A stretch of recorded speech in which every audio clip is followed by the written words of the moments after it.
সকল ক্ষেত্রে।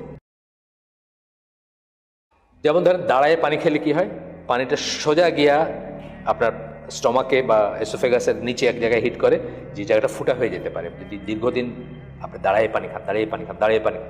বসে পানি খেলে কি হয়, আস্তে আস্তে জিনিসটা নামে। স্কোয়াট করে পায়খানা করলে কি হয়, আপনার পায়খানাটা ক্লিয়ার হয়। কোমরে পায়খানা করলে সেটা হয় না। এই এক গ্লাস পানি খাওয়া এটা কোনো ব্যাপারই না, তাই না? পশ্চিমা ওয়ার্ল্ডে বা কোথাও এটা নিয়ে কি কেউ চিন্তা করে যে এক গ্লাস পানি কেমনে খাইলাম? আমাদের কিন্তু এখানেও চিন্তা করতে হবে যে এক গ্লাস পানি কীভাবে খাইতে হবে, কীভাবে খাইলে আল্লাহ সন্তুষ্ট হবেন, কীভাবে খাইলে রসুলের কথা পালন করা হবে, এবং কীভাবে খাইলে সওয়াব হবে, কীভাবে খেলে গুনাহ হবে। ডান হাতে খাবো, বিসমিল্লাহ বলে খাবো, মন্দ মানে রয়ে রয়ে খাবো, গড়গড় করে না, হ্যাঁ আসে না, আদব আসে না, সুন্নাহ আসে না। এই কাজগুলো যদি আমি আল্লাহর কথা মনে রেখে, রসুলের কথা মনে রেখে করি, এই প্রত্যেকটা কাজ ইবাদতের কাজ। উল্টাটা যদি না করি, বা হাতে খাইলাম, হাঁটতে হাঁটতে খাইলাম, দাঁড়ায় খাইলাম, বা একটা কিছু করলাম, বুঝছেন না, তাইলে কি ইবাদতের উল্টাটা নেগেটিভ যেটা সেটা হবে আমার। এটাই বলতেছে সচেতনভাবে এইভাবে সম্পন্ন করতে হবে। এগুলি সবই আল্লাহর সার্বিক পরিকল্পনার অংশ। অনেক বড় একটা কথা বলছে, প্রতিটি জিনিসের ভিতরে মঙ্গল আছে, কল্যাণ আছে, এবং আল্লাহর পরিকল্পনার অংশ।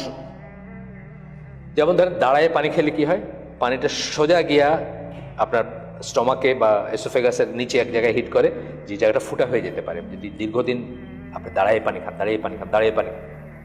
বসে পানি খেলে কি হয়, আস্তে আস্তে জিনিসটা নামে, হিট করে না কোথাও গিয়ে, বুঝছেন? আস্তে আস্তে পানিটা ভেতরে যায়।